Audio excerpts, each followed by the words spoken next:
Bom dia a todos.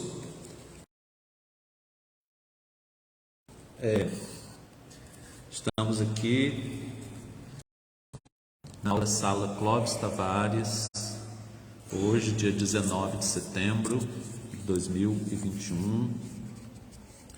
Nosso assunto de hoje, do livro dos Espíritos, comentado por Emmanuel no livro Religião dos Espíritos. A pergunta do livro dos Espíritos, questão 501, que nós vamos ver agora. 501.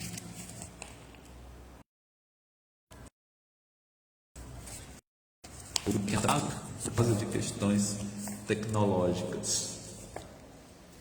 Infelizmente, nós não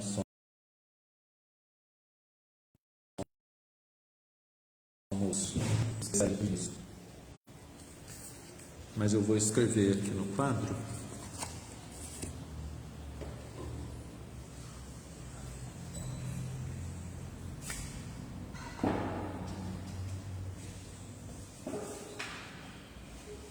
Livro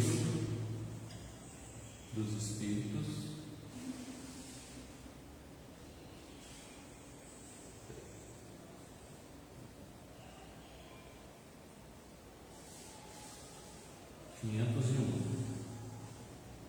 E Religião dos Espíritos, Mensageiros Divinos.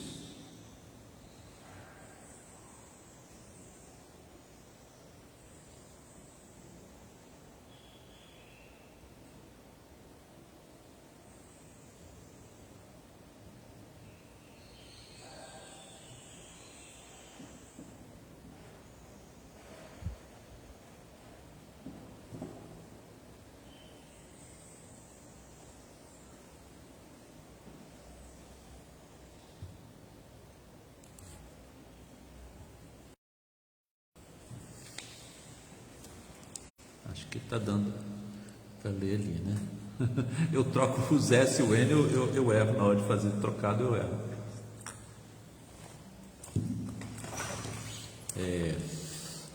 Deixa eu prender aqui, porque o celular descarrega. Não, puxa isso aqui. Pode puxar muito. Espera aí, gente. Não pode ser nada de lado, tem que ser assim mesmo.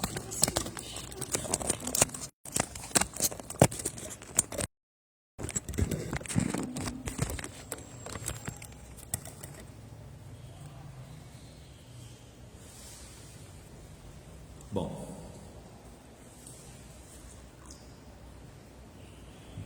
então vamos ler a pergunta 501.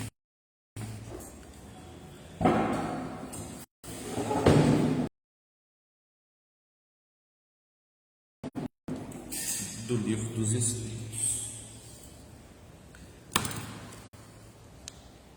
Por que é oculta a ação dos Espíritos sobre a nossa existência e por que, quando nos protegem, não fazem de modo mais ostensivo? Uma pergunta assaz interessante e da mais alta relevância para a nossa consideração, uma vez que muitas pessoas se dizem abandonadas pelos Espíritos. Elas se dizem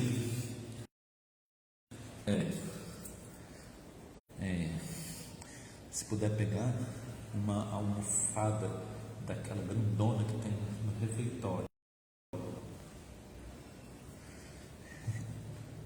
Muitas pessoas se dizem: eu acho que os espíritos esqueceram de mim, eu acho que os espíritos têm muito trabalho, eu acho que eu não mereço ajuda espiritual.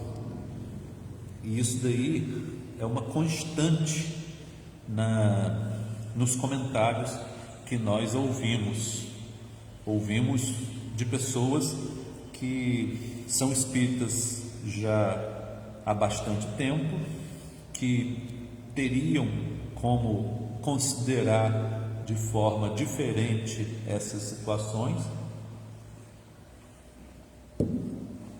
E sabe o que também? Um lenço de papel que eu tenho aqui.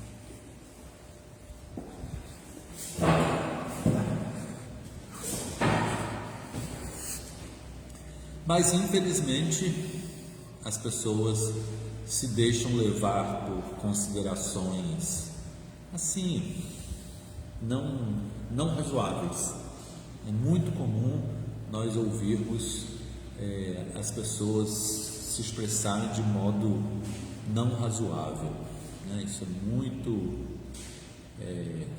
comum, inclusive, principalmente eu estou me referindo ao nosso meio espírita. Então vamos ver a resposta dos espíritos. Então, repetindo a pergunta.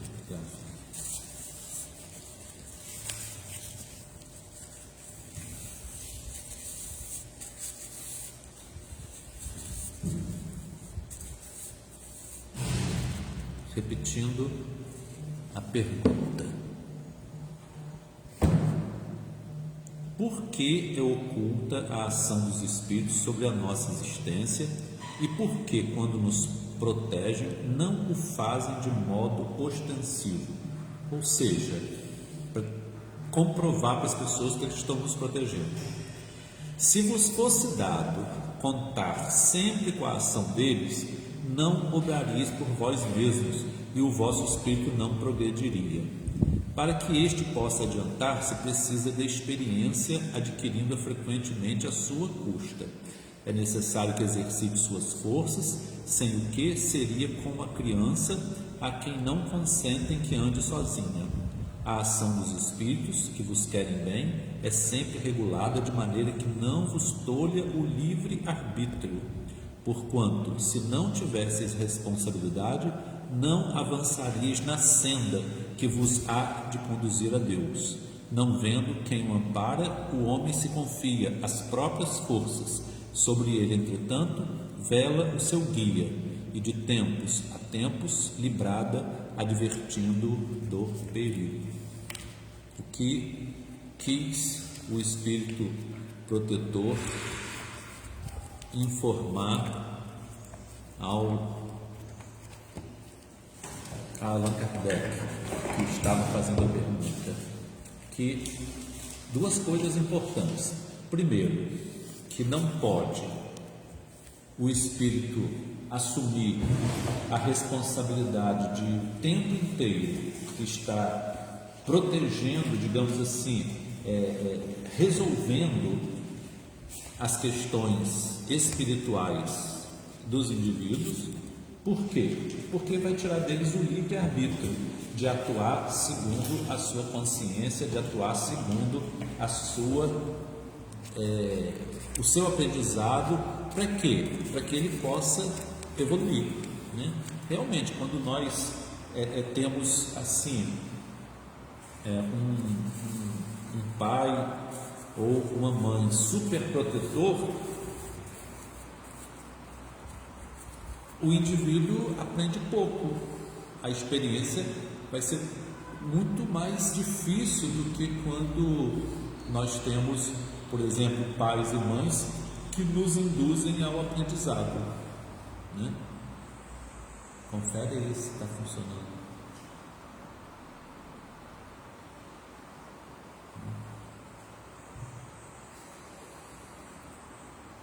Então nós vamos ver qual o comentário de Emmanuel à questão 501 de O Livro dos Espíritos.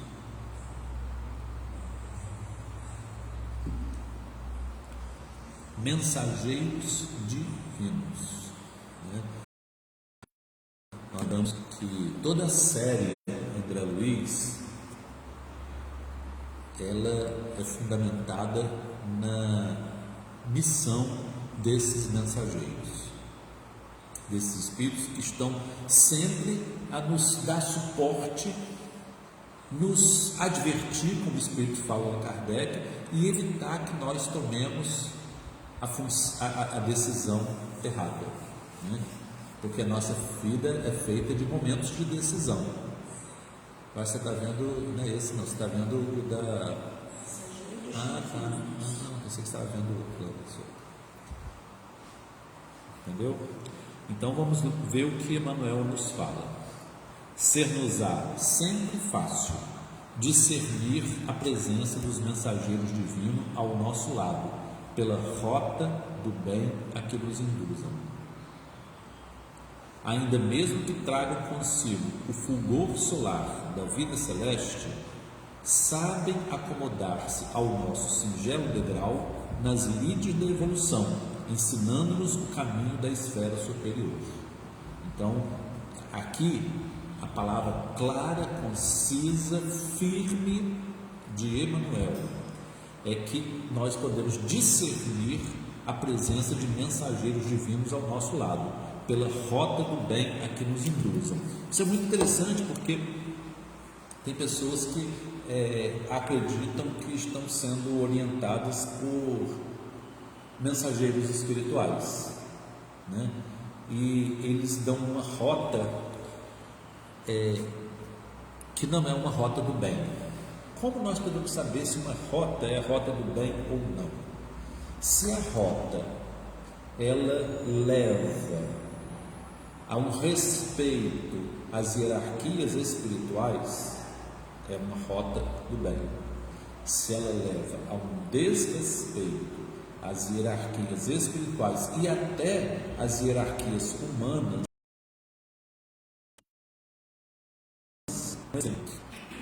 uma pessoa começa a fazer pregações na rua, né? E ela diz que ela está sendo orientada por Deus, ou pelos anjos, ou pelo Espírito Santo, ou por espíritos, ou por Nossa Senhora, enfim, a pessoa interpreta da maneira ligada à sua denominação religiosa quem que está ordenando que ela faça as preleções públicas. E ela passa a ser incisiva na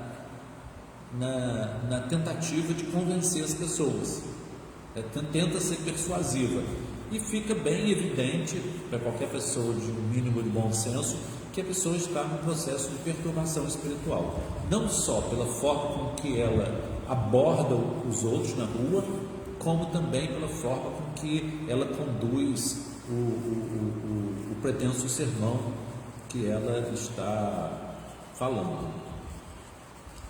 Então, geralmente é de uma forma engrandecendo-se a si e condenando a todos e ameaçando com culpas, com situações que estão prestes a ocorrer, que as pessoas têm que tomar aquela decisão naquele momento, porque ela é a pessoa que está responsável por tentar resgatar, como se fosse Noé mandando as pessoas entrar dentro do barco. Então, quando as pessoas percebem, algumas pessoas percebem, outros não percebem, que a pessoa está com uma perturbação mental, e ela então é denunciada por perturbação da ordem pública. E aí ela vai se considerar dentro da bem-aventurança perseguidos pelo nome de Jesus, mas ela não está sendo perseguida pelo nome de Jesus, está sendo perseguida, está sendo abordada por perturbação da ordem pública, porque ela está incomodando outras pessoas que não querem ouvir aquele discurso naquela hora nem naquela forma na rua. Então isso aconteceu recentemente. Eu aconselhei essa pessoa a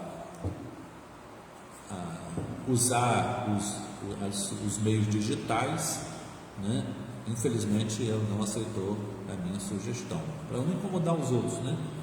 Infelizmente ela não aceitou, porque ela estava assim, na firme certeza que quem mandava nela não era eu, era o Espírito Santo, as entidades que ela considerava que estavam comandando a vida dela.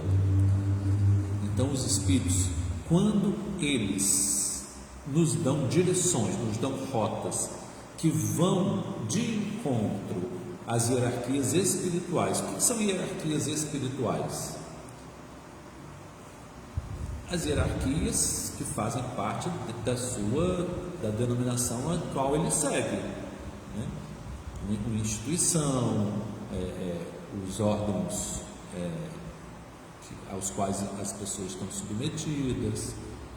Cada instituição, cada denominação religiosa tem a sua própria hierarquia, para não virar uma bagunça que cada um faz o que quer, né? Tem que ter uma certa...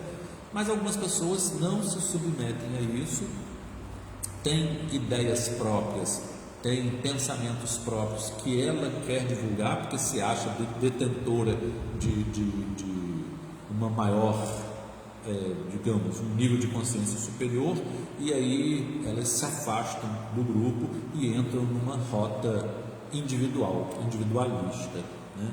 Isso sempre aconteceu. As pessoas sempre deixaram de participar de grupos para entrar em grupos, para ficar no eu sozinho, né? Porque eu não preciso de ninguém, eu tenho a proteção de Deus e eu vou seguir minha rota sozinho. Então, isso é uma rota que não é do bem e que já é antiga, sempre existiu. Em todas as épocas da humanidade, as pessoas abandonaram grupos e passaram a seguir sozinhos, considerando-se independente, sem necessidade de orientação espiritual. Ainda mesmo que tragam consigo o fulgor solar da vida celeste, sabem acomodar-se ao nosso singelo degrau nas lides da evolução, ensinando-nos o caminho da esfera superior. Os espíritos, esses mensageiros divinos, mesmo que eles sejam espíritos de altíssima evolução, eles não nos tentam levar para onde eles estão. Eles descem e fazem o possível dentro da nossa possibilidade, da nossa capacidade, né? Então, como diz aqui, sabem acomodar-se ao nosso singelo degrau nas lides da evolução. Eles vêm ao nosso encontro. Isso é muito claro, muito perfeito e muito próprio do cristianismo. E eu até vou dizer por quê. Quando eu era jovem, quando recém-casado, eu tive uma conversa com um tio, irmão da minha mãe, chamado Davi Mussa. Ele havia sido espírita na sua juventude. Após a morte do seu irmão, meu tio Vitor, ele havia sido espírita. Depois ele buscou caminhos assim mais ecléticos, outras verdades, e tinha assim uma forma própria de entendimento. Ele fez o caminho próprio de religiões cristãs e não cristãs, né? Muitas culturas que ele procurou entender, muitas religiões antigas, e ele era assim, uma pessoa intelectual que buscava essas tradições, as mais diversas, do Oriente e do Ocidente, especialmente do Oriente. Pois bem, numa conversa que eu tive com ele, pouco tempo antes de sua desencarnação, que aconteceu no ano de 1983, ele me disse assim: Flávio, eu vou te dizer uma coisa. Eu estudei muitas tradições, muitas religiões do Oriente e do Ocidente, algumas que nem existem mais, e me mostrava os livros que ele tinha de tradições que ele comprava. Na época era por reembolso postal, né? Não tinha internet, a gente pedia as coisas pela internet, ele telefonava para as livrarias estrangeiras, solicitava, e eles chegavam por reembolso postal, pelo correio. Então ele tinha muitos livros estrangeiros que ele adquiria dessa forma, e ele dizia que ele tomou contato com muitas culturas, mas nunca ele sempre tinha visto o ser humano angustiado, aflito, buscando a Deus. A única religião que ele viu Deus buscando o homem foi o cristianismo, e dava o exemplo das parábolas do Evangelho de Lucas, da dracma perdida, da ovelha desgarrada e do filho pródigo. Ele disse que eram os únicos exemplos na história de todas as tradições religiosas do mundo de Deus procurando o homem, de Deus. Todas as outras mostravam o homem procurando Deus, só o cristianismo mostrava Deus procurando e salvando o ser humano. Então essa é uma lembrança muito feliz que eu tenho do meu tio Davi Mussa, uma pessoa intelectual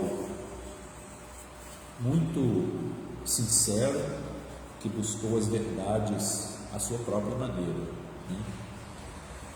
Mas no fim da vida reconheceu que em Jesus estava o caminho, a verdade e a vida. Então esses espíritos, esses mensageiros divinos, apesar, Rosane, quando tiver umas 9h30 por aí, você me avisa, tá? Presta atenção. Ainda que eles estejam em níveis espirituais muito avançados, eles vêm se acomodar ao nosso singelo, ao nosso pequeno degrau, né, nas líneas de evolução, e nos ensinam o caminho da esfera superior. Então esses espíritos, eles sempre vêm para nos ajudar a dar um passo, para subir um degrau na escala evolutiva. E ainda mesmo que se alteiem a culminâncias sublimes na ciência do universo, então, os mensageiros, ainda que eles se alteiem nas culminâncias sublimes na ciência do universo, ocultam a própria grandeza para guiar-nos no justo aproveitamento das possibilidades em nossas mãos. Então, livros que tratam de grandes revelações nem sempre são livros de espíritos, de mensageiros divinos. Às vezes são livros de pseudo-sábios, de espíritos que infelizmente levam os médiuns a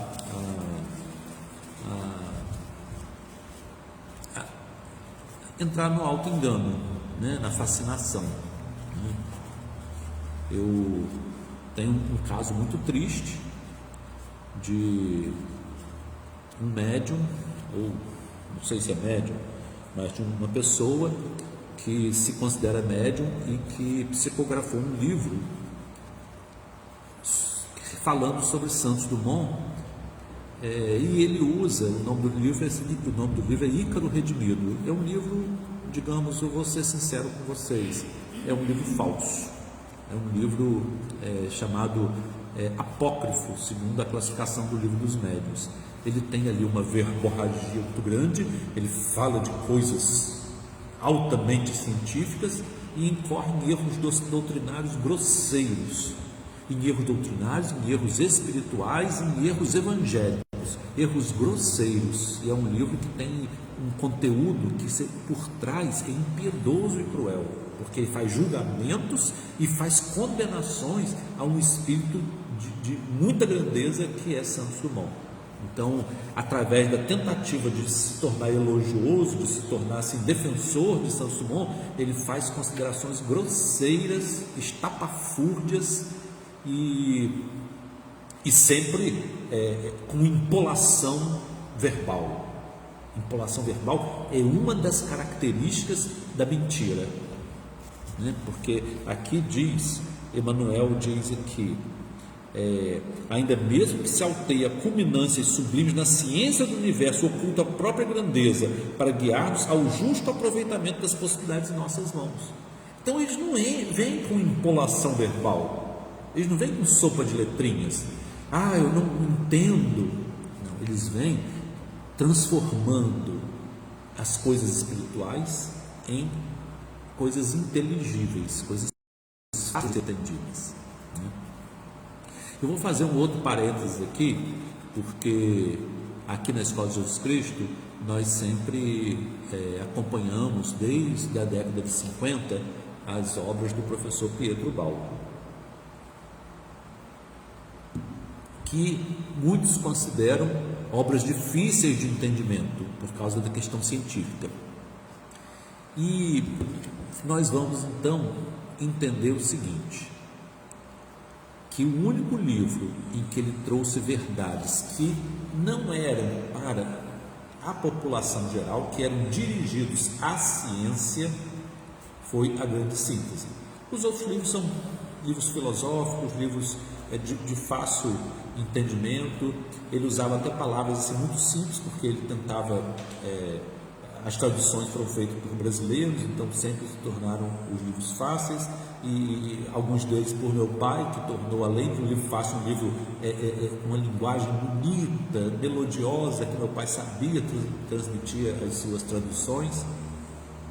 Então, Pietro Baldi, ninguém pode considerá-lo que ele tinha linguagem empolada, nem verborragia vazia.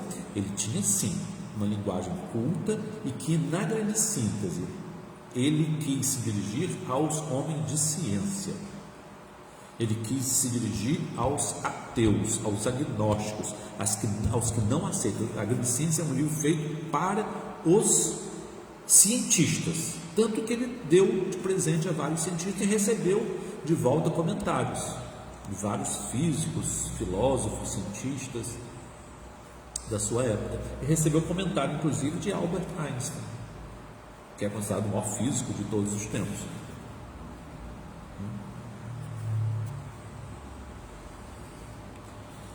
Pois bem, sem ferir-nos de leve, fazem luz em nossas almas, a fim de que vejamos as chagas de nossas deficiências, de modo a que venhamos saná-las na luta do esforço próprio. Então é como o mito da caverna. A pessoa tem que sair da caverna. Quando sai da caverna, a pessoa vê suas próprias feridas. A pessoa não estava vendo. A pessoa percebe a sujeira que não estava vendo, né? Então existe uma parábola do Sadhu Sundar Singh, que é chamada parábola do lixeiro. Esse lixeiro, ele trabalhava catando lixo na Índia, e ele vivia naquele lugar onde ele fazia a coleta, né? Lá, segundo ele fala, parecia que o lixeiro era um catador de lixo, não era um lixeiro servidor público, era um catador de lixo. E ele morava no lugar onde eram guardados lixo, e ali ele retirava coisas para seu uso, coisas para ser vendida, para ser recuperada, e vivia assim. E o Sundar Singh observa que em determinado momento ele abre um embrulho que tinha ali o seu lanche, e com as mãos, as mesmas mãos que ele estava revirando o lixo, ele pega o seu lanche e come, e o lanche fica no chão, e tinha cães que também vinham e comiam no seu lanche, e ele também pegava junto com o cão e comia também. E que ele não tinha assim consciência de que aquilo não era saudável, de que não era razoável para a sua saúde, pelo risco dele se contaminar com outras bactérias, com outros vírus, com zoonoses, né? Micro-organismos que habitam no animal e que não fazem mal para ele, mas podem nos fazer mal. Enfim, ele estava ali exposto a toda sorte de infecções de fora, né, chamadas exógenas, né?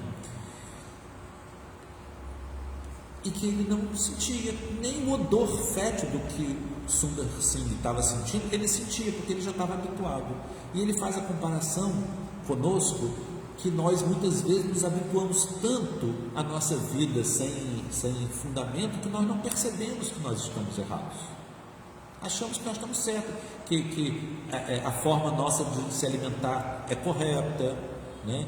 que é saudável tudo que nós fazemos, o ambiente que nós estamos é saudável, que o ambiente não é capaz de nos contaminar, né? Então ele compara com essa parábola, né, com essa metáfora do lixeiro, que nós muitas vezes somos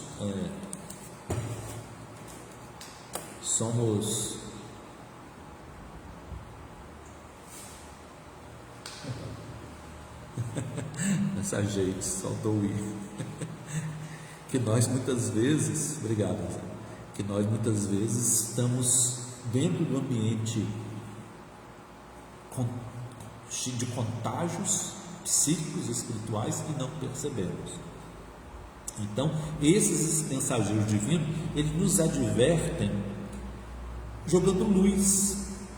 E quando eles jogam luz, eles nos fazem perceber. E muitas vezes, um exemplo, se nós vamos a uma palestra, a uma instituição, ou ouvimos uma palestra pela internet e alguma coisa nos toca e nos causa um desconforto, prestemos atenção se aquele desconforto não é a nossa percepção do nosso odor espiritual, a nossa percepção da chaga que nós vemos em nós mesmos, né? A nossa percepção do reconhecimento do ambiente pestilento que nós vivemos. Quando nós olhamos assim, nossa, eu vivo aqui, é esse o ambiente que eu crio ao meu redor, é esse o ambiente que eu procuro e que aparentemente me agrada. Eu estou buscando esse tipo de ambiente. Então essa percepção é uma coisa assim que à primeira vista nos parece desconfortável. Então prestemos atenção quando, através de conversas, por exemplo, com algum orientador espiritual, ou lendo algum livro, ou ouvindo uma palestra física ou por meio da internet, ou que isso?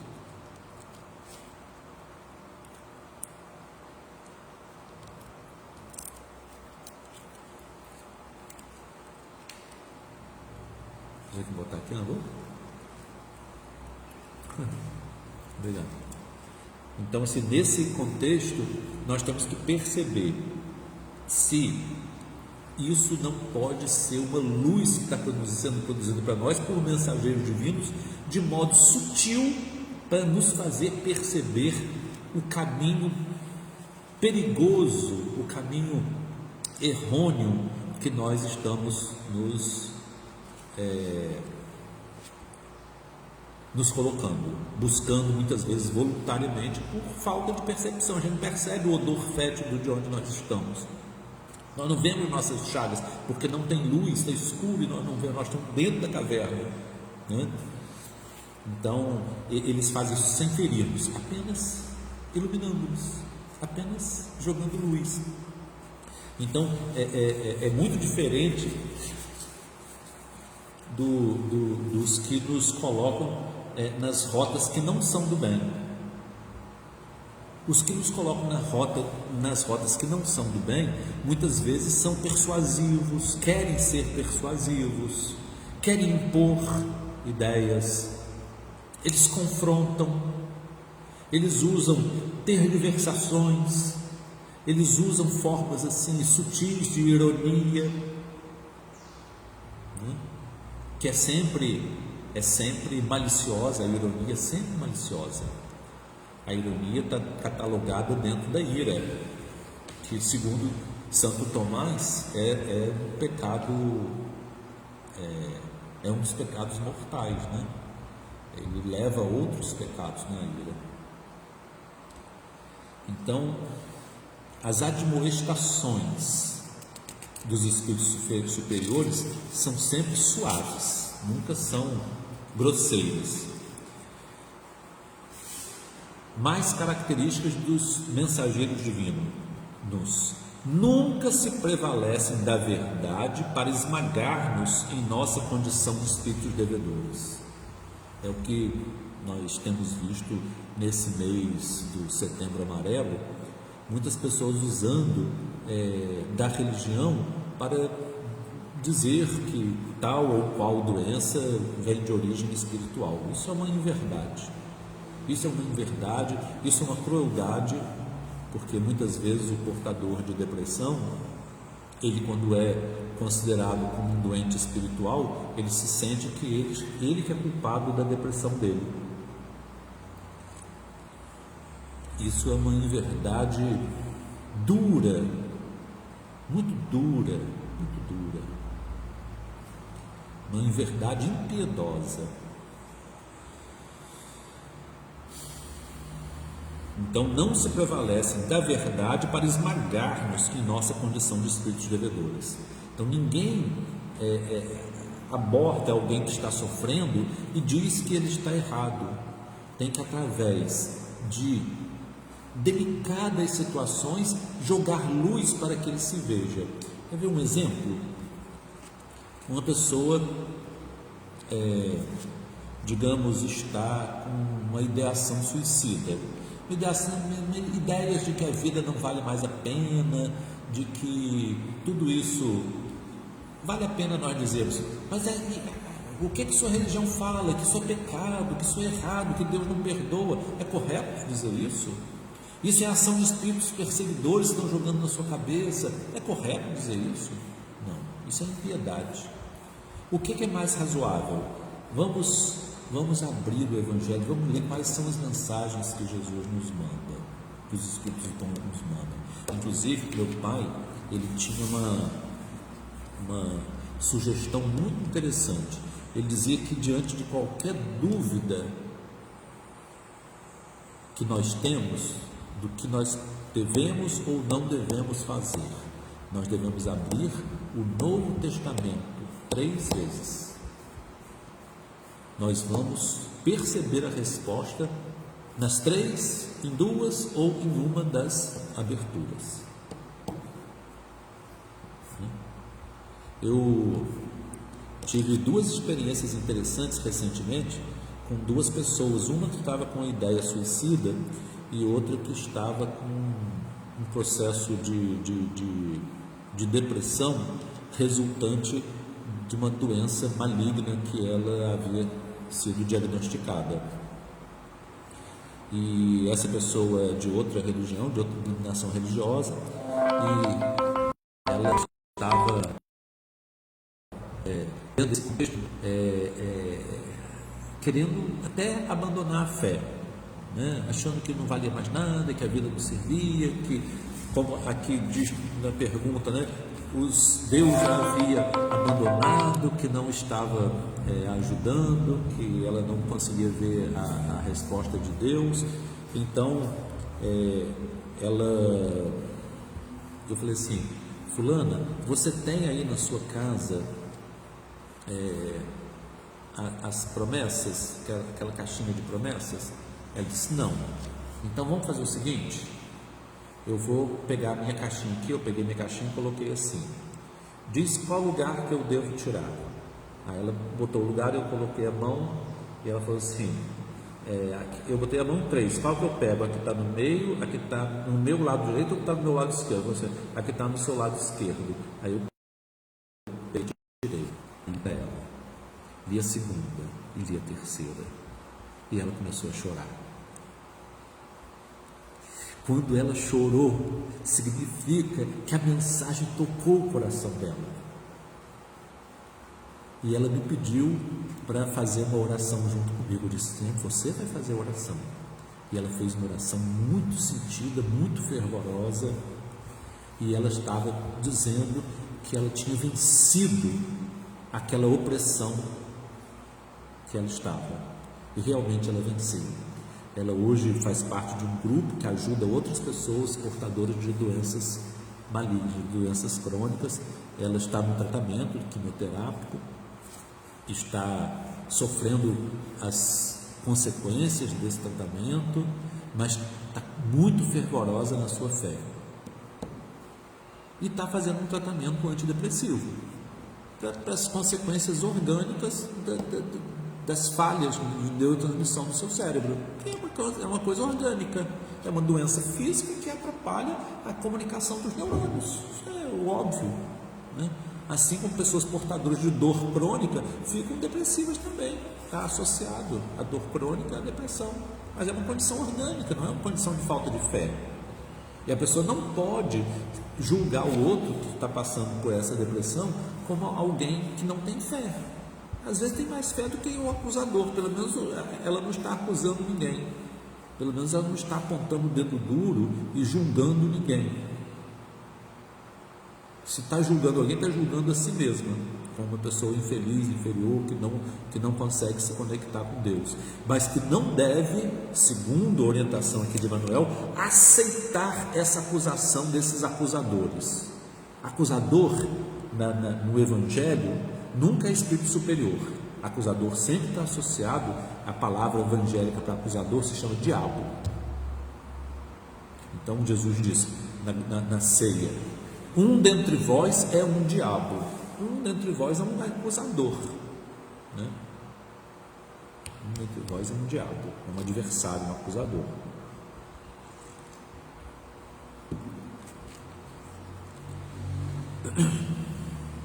Então usam a verdade simplesmente como remédio dosado para enfermos, para que nos ergamos ao nível da redenção, e nem se valem da virtude que adquiriram para condenar nossas fraquezas. Olha só a condenação como é perversa, empregando tão só na paciência incomensurável.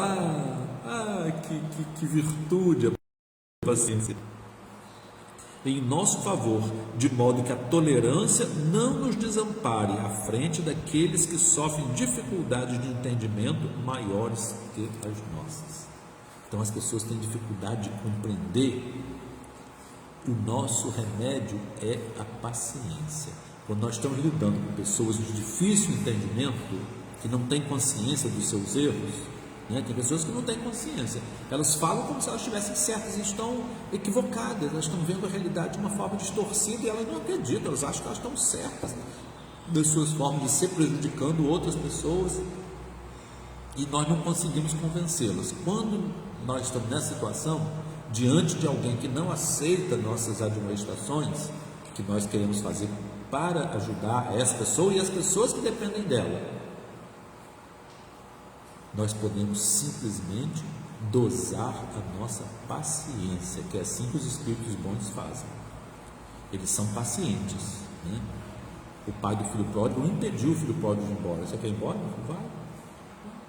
Vamos ver o que vai acontecer, né? Se nos encontram batidos e lacerados, jamais nos aconselham qualquer desforço ou lamentação. Então nós não temos que entrar junto com a pessoa que está no fundo do poço para lamentar junto com ele, não é lamentação, não.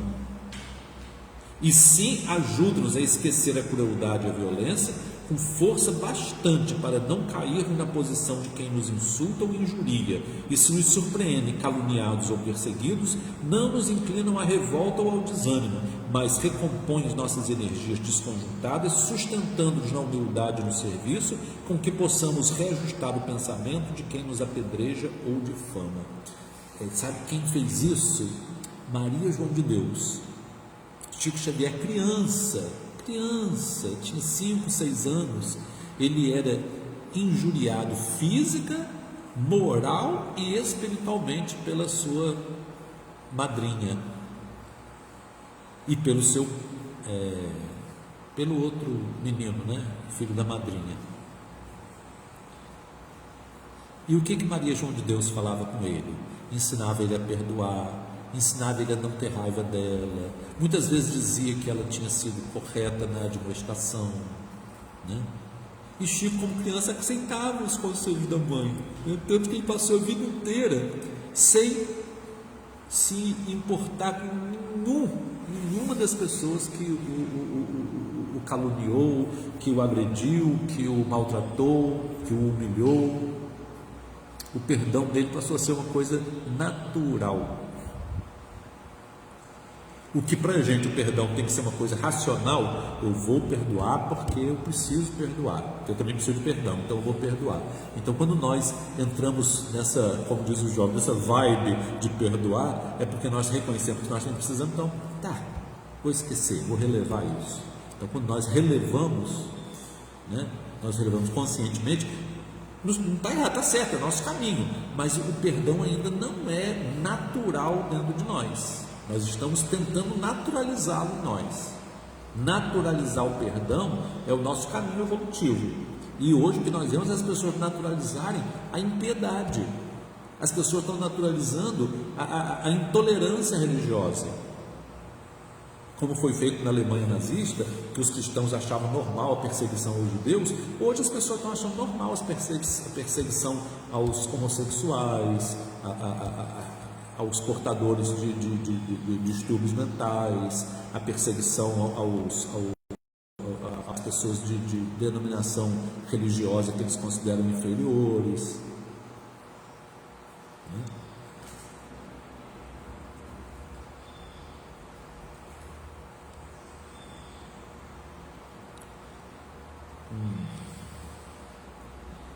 Erigem-se, vê a hora, Rosário. Erigem-se na estrada por invisível apoio aos nossos desfalecimentos humanos e aclaram-nos a fé na travessia das dores que fizemos por merecer. Muitas vezes, então, eles nos orientam que nós estamos indo no caminho errado. Eles fazem nos ver isso através de uma forma suave, para que nós não continuemos a cair. São rosas no espinheiral de nossas imperfeições. Os Espíritos divinos, os mensageiros divinos, são rosas no espinheiral das nossas imperfeições, perfumando-nos a agressividade com o bálsamo da indulgência e estrelas que brilham na noite de nossas faltas, acenando-nos com a confiança no esplendor da alvorada nova, para que não chafurdemos o coração no lodo espesso do crime. Então vocês veem que a escuridão da noite, existe uma luz tênue das estrelas. Elas têm luz própria, né? Não é como a lua que é luz refletida. As estrelas têm luz própria, elas são sóis brilhando na eternidade e no espaço infinito. E essa luz chega até nós. E uma noite estrelada pode nos dar orientação na vida, né? É nessa direção. Isso aqui é o Cruzeiro do Sul, então para cá é o Sul, né?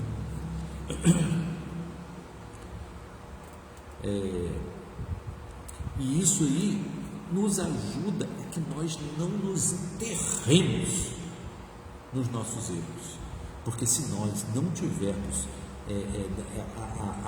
a escuta boa, o olho bom de ver e ouvir a ajuda espiritual, nos admoestando levemente. Vai dizer que o cajado do pastor no lombo da ovelhazinha é uma leve admoestação.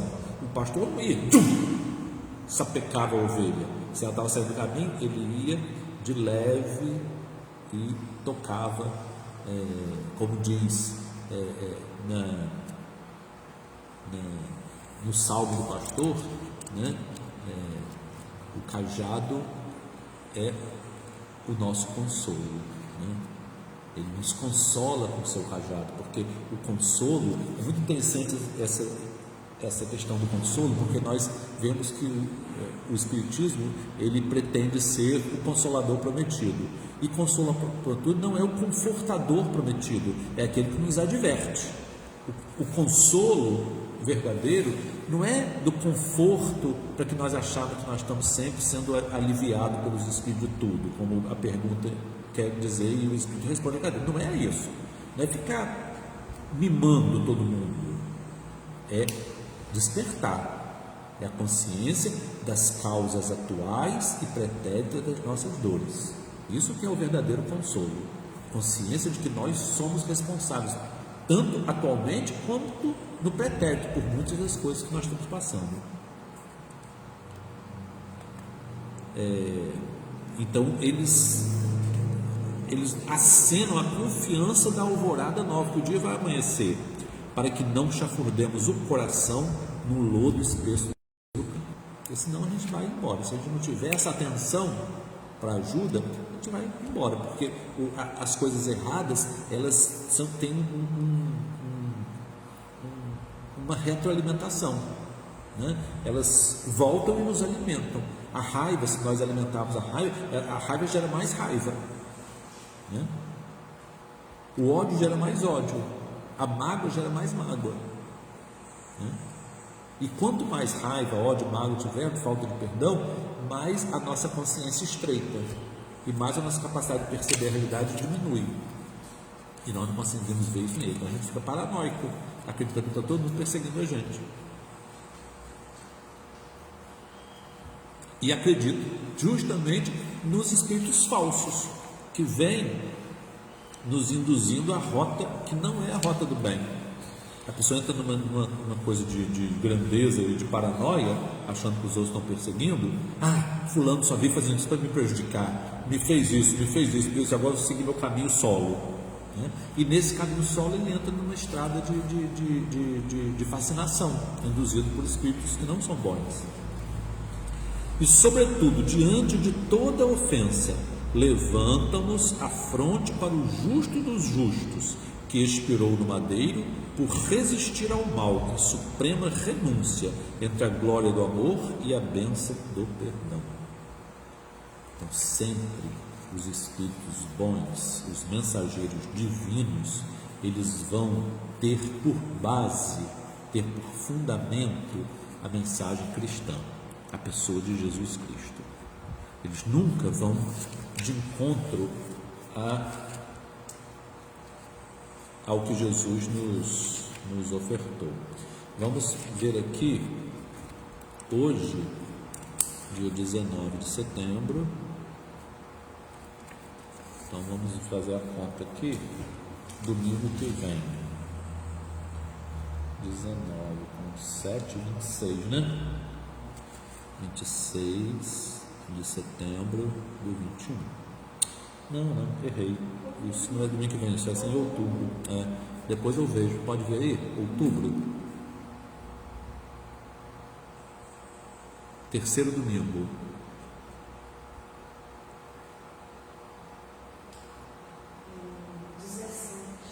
17 de outubro. De outubro do 21. O 17 de outubro vai ser o dia da fundação da Escola de Jesus Cristo do Plano Espiritual. Vai ser um dia muito interessante para nós, se nós estivermos até lá, aqui nessa dimensão nossa. Vamos fazer a nossa oração. Pode fazer? Direito de você.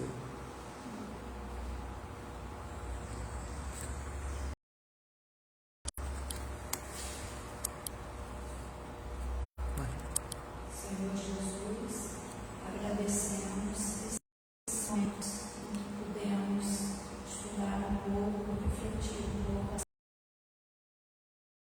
acerca do Teu Evangelho, que nós possamos colocar os ensinamentos aqui recebidos em prática na nossa vida, abençoa o nosso dia, todos os nossos familiares, todos os frequentadores dessa escola. Fica conosco, Senhor, hoje, agora e sempre. Assim seja. Assim seja.